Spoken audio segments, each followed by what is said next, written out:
이런 가운데 소위 영끌족, 즉 대출을 받을 수 있을 만큼 받아서 뒤늦게 집을 산 사람들의 걱정도 커지고 있습니다.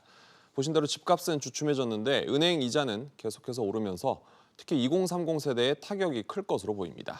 이어서 윤지혜 기자입니다. 금융당국의 대출 규제와 금리 인상으로 내 집 마련하기가 쉽지 않아졌다는 게 공인중개사들의 얘기입니다. 이자 때문에도 못 사죠. 뭐 조그만 거 해놔도 가계 대출이 안 되잖아요. 지난해 8월 2억 원을 빌렸다면 연 이자는 502만 원, 매달 42만 원을 내야 했지만 올해 10월 같은 금액을 빌리면 연 이자는 684만 원, 매달 57만 원, 즉 이전보다 15만 원을 더 내야 합니다.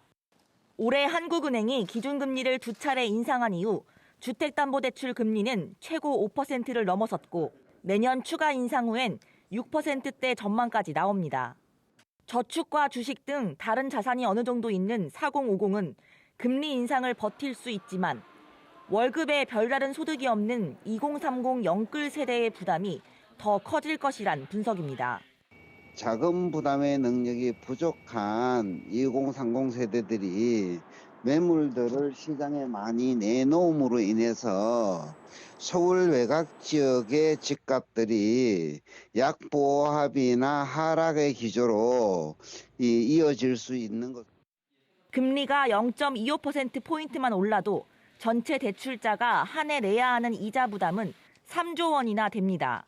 내년에 추가 금리 인상이 거의 확정적이라 영끌족들의 불안은 더 커질 것으로 보입니다. SBS 비즈 윤지입니다.